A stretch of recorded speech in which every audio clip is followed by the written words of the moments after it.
बच्चों, आज हम कक्षा पहली की रिमझिम पुस्तिका से ले गई अध्याय 14 की एक बुढ़िया कविता का पाठ करेंगे, उसके भावार्थ को जानेंगे तथा अभ्यास कार्य करेंगे।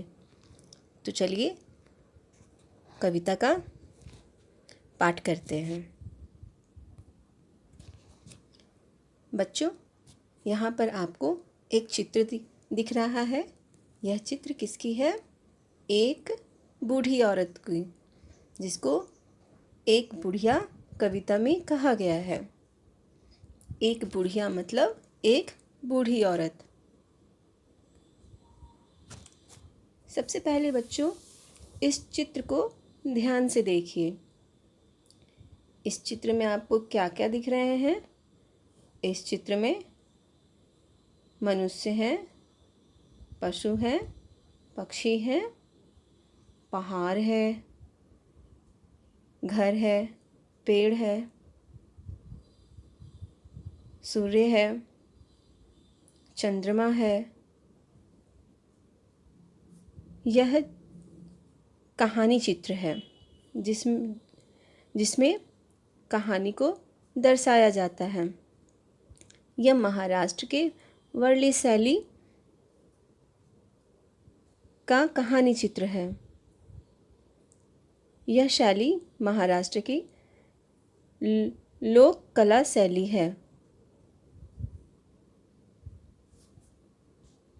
इसमें कोई भी रेखा सीधी नहीं है। आप देखिए, कोई भी रेखा इसमें सीधी नहीं है और यह बिल्कुल बहुत आसान है बनाने में। आप अपनी लेखन पुस्तिका में भी इसे बना सकते हैं। तो आगे बढ़ते हैं। तो कविता का पहले पाठ करते हैं। कहीं एक बुढ़िया थी जिसका नाम नहीं था कुछ भी। वह दिन भर खाली रहती थी, काम नहीं था कुछ भी। काम न होने से उसको आराम नहीं था कुछ भी। दोपहरी दिन रात सवेरे शाम नहीं थी कुछ भी। एक बार फिर से कविता का पाठ करते हैं। कहीं एक बुढ़िया थी जिसका नाम नहीं था कुछ भी। वह दिन भर खाली रहती थी, काम नहीं था कुछ भी। काम न होने से उसको आराम नहीं था कुछ भी।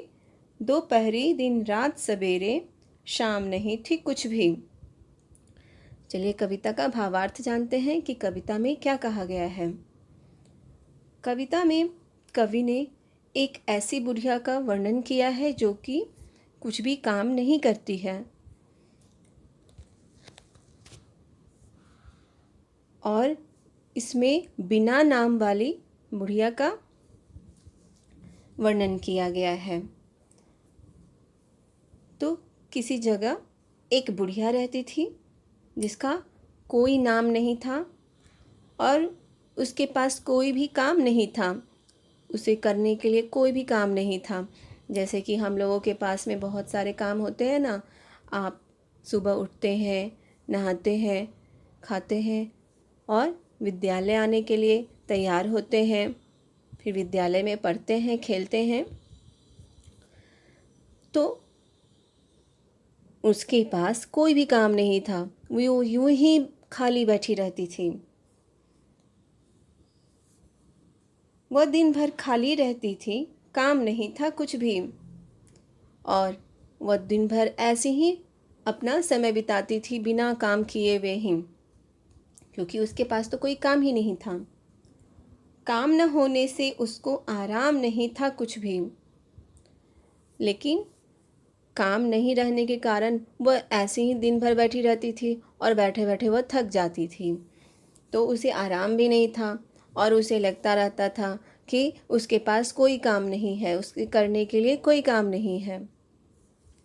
इसी वजह से वह बेचैन भी रहती थी। दोपहरी दिन रात सवेरे शाम नहीं थी कुछ भी।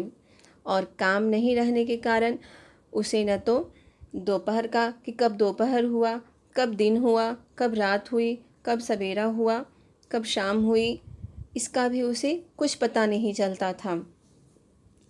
दोपहर, दिन, रात, सवेरे, शाम उसके लिए सब बराबर थे। क्योंकि उसे पता ही नहीं चलता था कि कब दिन हो गया, कब रात हुई, कब सवेरा हुआ, कब शाम हुआ, कब दोपहर हुआ, क्योंकि वह तो दिन भर खाली ऐसे ही बैठी रहती थी।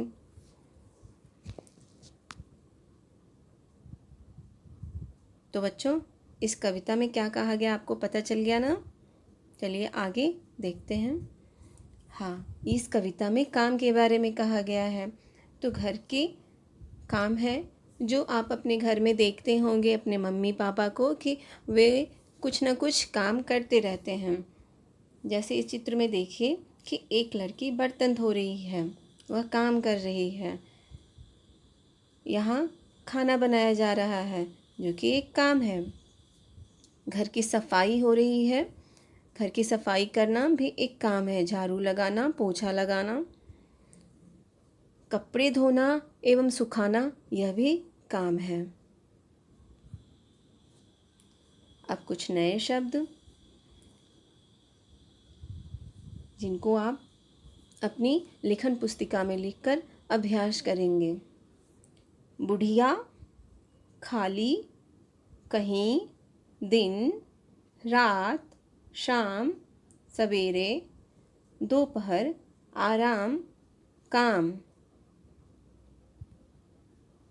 तुक वाले शब्द या मिलता जुलता शब्द जो कि सुनने में एक जैसे लगते हैं। नाम, काम, खाली, ताली, रात, बात, नहीं, कहीं, आना, जाना।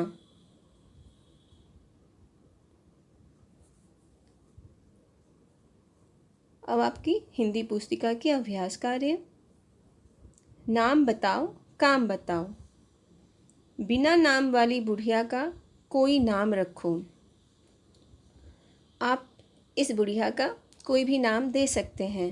मैंने कमला दिया है, आप कुछ और भी नाम दे सकते हैं। वह दिन भर खाली रहती थी, उसके लिए कुछ काम सुझाओ। अब बुढ़िया के पास कोई काम नहीं था तो हम उसे काम देंगे। तो चलिए सबसे पहले हम काम दे सकते हैं कि वह बच्चों को कहानी सुना सकती है। घर के जो बूढ़े होते हैं वो बच्चों को कहानी सुनाते हैं, तो बुढ़िया को हम कहानी सुनाने का काम दे सकते हैं। जैसे कि चित्र में देखिए, यहाँ पर दादी माँ जो है बच्चों को कहानी सुना रही है। बुढ़िया जो है वह स्वेटर बना सकती है, क्योंकि जो बूढ़े लोग होते हैं उन्हें बैठे बैठे स्वेटर बुनने का बहुत शौक़ होता है, तो वह स्वेटर भी बना सकती है। वह पूजा कर सकती है, वह बाज़ार से सामान ला सकती है, वह सब्जी काट सकती है, वह कपड़े सूखने के लिए दे सकती है। अब काम करो, कुछ काम करो। तुम्हारे घर में सबसे ज़्यादा काम कौन करता है? तो आपके घर में जो सबसे ज़्यादा काम करता है आप उनका नाम लिखेंगे। मैंने लिखा है मम्मी और पापा। तुम्हारे घर में सबसे ज़्यादा आराम कौन करता है?